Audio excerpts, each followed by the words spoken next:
शहराची खबरबात या बातमीपत्राचे प्रायोजक आहेत Mac care super speciality hospital Ahmednagar. Congratulations वहिनी, बाळ झाल्याबद्दल। पण मी ऐकलंय डिलिव्हरी फार क्रिटिकल होती। आता ठीक आहे ना सगळं? अगं होता थोडा प्रॉब्लेम, पण स्त्रियांच्या आरोग्याची संपूर्ण काळजी घेणारं मातृसेवा होतं ना साथीला। सगळं सुरळीत झालं। किशोर वयापासून ते रजोनिवृत्तीपर्यंत स्त्रीच्या आरोग्याची संपूर्ण काळजी घेणारं अहमदनगर मधील पहिलं स्त्री रुग्णालय Matruseva women's hospital obstetric ICU। किशोरवयीन आणि विवाहपूर्व समुपदेशन, गरोदर माता तपासणी आणि प्रसूती, पहिल्या सिझेरियन नंतर नॉर्मल डिलिव्हरीची सोय। मातृसेवा विमेन्स हॉस्पिटल, सक्कर चौक, नवीन टिळक रोड, अहमदनगर। फोन 9850 20 0017।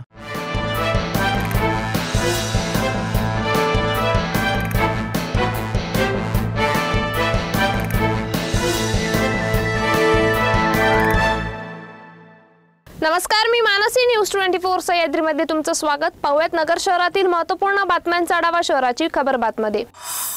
ग्रामीण भागापाठोपाठ स्वामित्व योजनेच्या माध्यमातून महापालिका आणि नगरपालिका कार्यक्षेत्रातील वाढीव गावठाणांचे ड्रोनद्वारे सर्वेक्षण केले जाणार आहे। त्यानंतर सनद तयार करून मिळकत पत्रिका तयार केली जाणार आहे। त्यामुळे मालमत्ता धारकांना खरेदी व विक्री व्यवहार सुलभ होणार आहे। 1 जानेवारीपासून स्वामित्व टप्पा 2 सुरू होणार आहे। जिल्ह्यात अहिल्यानगर शहरातील महापालिका तसेच 15 नगरपालिका आहेत। अहिल्यानगर शहरासह तालुक्याचे शहर असलेल्या ठिकाणी वाढीव गावठाण निर्माण झाले आहे। जिल्हा भूमी अभिलेख व भारतीय सर्वेक्षण विभागाच्या वतीने नवीन वाढीव गावठाणांचा ड्रोनद्वारे सर्वेक्षण केले जाणार आहे। त्यासाठी नगर रचना विभागाकडून अभिलेख मागवण्यात येणार आहे। उपलब्ध अभिलेखांचा मेळ घेऊन सर्वेक्षणाचे कामकाज 1 जानेवारीपासून सुरू केले जाणार आहे। सावेडी उपनगरातील प्रभाग 1 नव्याने विकसित होणारा भाग आहे। पाणी, लाईट, ड्रेनेज परिसराची स्वच्छता याचबरोबर रस्त्याची विकास कामे मार्गी लागल्याने नागरी वसाहत वाढत आहे। आमदार संग्राम जगताप व राष्ट्रवादी काँग्रेसचे शहर जिल्हाध्यक्ष संपत बारसकर यांनी प्रभागाच्या विकास कामासाठी मोठा निधी उपलब्ध करून दिला आहे।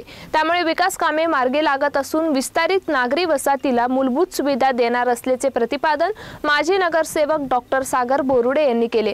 तपोवन रोड, नक्षत्रनगर येथे राष्ट्रवादी काँग्रेसचे शहर जिल्हाध्यक्ष संपत बारसकर यांच्या प्रयत्नातून रस्ता काँक्रिटीकरण कामास माजी नगरसेवक डॉक्टर सागर बोरुडे यांच्या हस्ते झाली, त्यावेळी ते बोलत होते। मुलासोबत झालेल्या वादातून पती पत्नीला मारहाण करून जखमी केल्याची घटना बुधवारी रात्री 10:30 वाजताच्या सुमारास सावेडी उपनगरातील नवीन प्रेमदान हडको परिसरात घडली। मारहाणीत अरुणा मच्छिंद्र सानप व त्यांचे पती मच्छिंद्र सानप हे जखमी झाले आहेत। दरम्यान या प्रकरणी अरुणा सानप यांच्या फिर्यादीवरून तोफखाना पोलीस ठाण्यात गुरुवारी पहाटे गुन्हा दाखल करण्यात आला। ओम शंकर साठे, शैलेश पोपट कराळे, शुभम पोपट कराळे अशी गुन्हा दाखल झालेल्यांची नावे आहे। फिर्यादीचा मुलगा रोहित सानप व ओमकार प्रकाश ताटीकोंडा यांच्यात बुधवारी सायंकाळी 5च्या सुमारास वाद झाले होते। ते वाद त्यांनी आपापसात मिटवले होते। त्यानंतर पुन्हा ओमकारने शिवीगाळ करून जीवे मारण्याची धमकी दिल्याने त्याच्या विरोधात तोफखाना पोलीस ठाण्यात तक्रार दाखल करण्यात आली आहे। 3 वर्षापासून रखडलेल्या स्थानिक स्वराज्य संस्थांच्या निवडणुका 2025 मध्ये होतील असे चित्र आहे। राज्याचे मुख्यमंत्री देवेंद्र फडणवीस यांनी याबाबतचे संकेत देखील दिले होते। यामुळे सध्या सर्वत्र स्थानिक स्वराज्य संस्थांच्या निवडणुकीसाठी मोर्चे बांधणी सुरू असल्याचे चित्र आहे।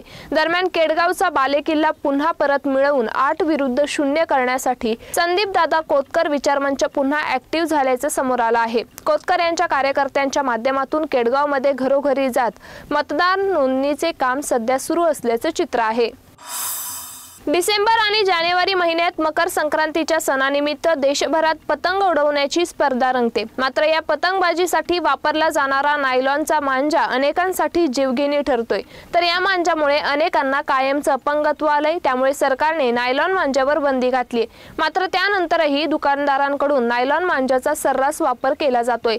त्या पार्श्वभूमीवर पोलीस ऍक्शन मोडवर आले आहेत। नायलॉनचा मांजा विकणाऱ्या विरोधात आणि वापरणाऱ्या मुलांच्या पालकांविरोधात पोलिसांनी कारवाईचा बडगा उगारत भारतीय न्याय संहितेच्या कलम 110 अंतर्गत थेट खुनाचा गुन्हा दाखल करण्याचा इशारा पोलिसांनी दिला आहे। शहराची खबरबातमध्ये इथेच थांबतोय, मात्र तुम्ही पाहत राहा न्यूज 24 सह्याद्री।